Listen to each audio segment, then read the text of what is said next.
हे मसीह का प्यारा वचन, ये है वचन प्यारा। परमेश्वर के धन्य नाम की महिमा हो। प्रभात मनन के सत्र 1854 में आप सभी का बहुत ही विनम्रता के साथ स्वागत करता हूं।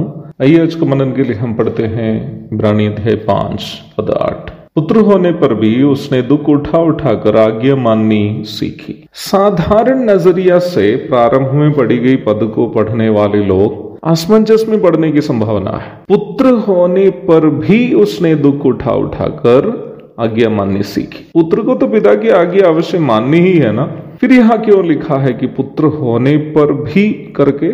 क्योंकि यीशु मसीह का पुत्र तो वो पुत्र तो नहीं है जैसे संसार के किसी बाप के बेटे का है। अर्थात यीशु मसीह और पिता परमेश्वर के बीच का संबंध एक जैविक संबंध अथवा बायोलॉजिकल रिलेशनशिप नहीं है, जैसे कि कई ऐसे लोग जो बाइबल में जानकार नहीं है सोचते हैं। पिता, पुत्र एवं पवित्र आत्मा बाइबल के अनुसार एकमात्र परमेश्वर के, जिनका परिचय इब्रानी में यहोवा है, तीन पूर्ण व्यक्तित्व है। मनुष्य रूप में शरीर धारण करके जगत में आया हुआ पुत्र पिता के तुल्य है, ना कि पिता से जैविक रूप में उत्पन्न बेटा। अपना शिष्य फिलिपुस से बात करने के दरमियान यीशु मसीह ने उनको याद दिलाया, जिसने मुझे देखा है उसने पिता को देखा है। यूहन्ना 14 की 9।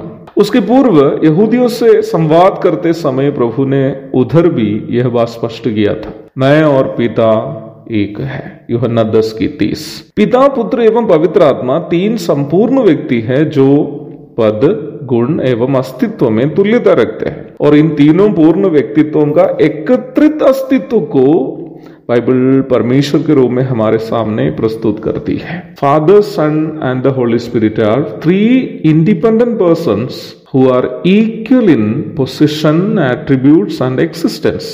The united existence of these three independent persons is called God by the Bible, or the united existence of these three persons is introduced as God by the Bible. उत्पत्ति अध्याय 1 से 3, 1 की 26, यशायाह 6 की 8। ऐसी कई पद हैं जहां पर परमेश्वर के इस तीनों व्यक्तित्वों के एकत्रित अस्तित्व को हम देख सकते हैं। ये बात हर एक मसीह विश्वासी अवश्य समझने की एक बात है। कई लोगों की यह भी सोच है कि कुरान में बताया गया अल्लाह और बाइबल में बताया गया यहोवा एक है, और वैसे ही कई लोग ऐसे भी सोचते हैं कि पिता, पुत्र एवं पवित्र आत्मा भारतीय दर्शन शास्त्रों में बताए गए ब्रह्मा, विष्णु और महेश के तुल्य है। इस प्रकार की धारणाएं बिल्कुल गलत है, अज्ञानता का परिणाम है, क्योंकि कुरान में बताया गया अल्लाह तीन व्यक्तित्वों में अस्तित्व रखने वाला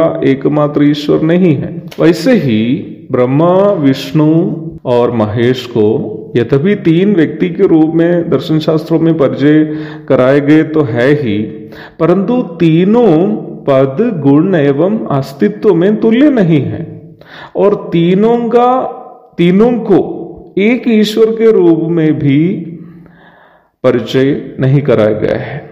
इसलिए ही बाइबल में बताया गया परमेश्वर यहोवा इन सभी ईश्वर संबंधित धारणाओं से बिल्कुल भिन्न है। इस तीनों को एक समझना बिल्कुल अज्ञानता है। यीशु मसीह को बाइबल जब पुत्र के रूप में प्रस्तुत करती है तो हमें यह अवश्य मालूम होना चाहिए कि वो पिता और पवित्र आत्मा से पद, गुण एवं अस्तित्व में तुल्यता रखने वाला वो दूसरा व्यक्ति है जो ईश्वरीयता का हिस्सा है। इसलिए ही एक मनुष्य के रूप में दुख उठा उठाकर आज्ञा पालन सीखने का उनका स्वभाव अतुल्य है और अनुकरणीय भी है। प्रभु दया करे, इसी विषय पर अधिक मनन हम कल करेंगे। तब तक के लिए आपसे विदा हो जाता हूँ। प्रभु आप सबको आशीष दे।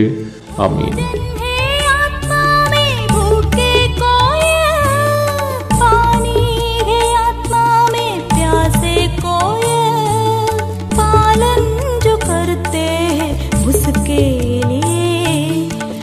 आशीष पाने का साधन है ये वचन, प्यारा वचन, यीशु मसीह का प्यारा वचन।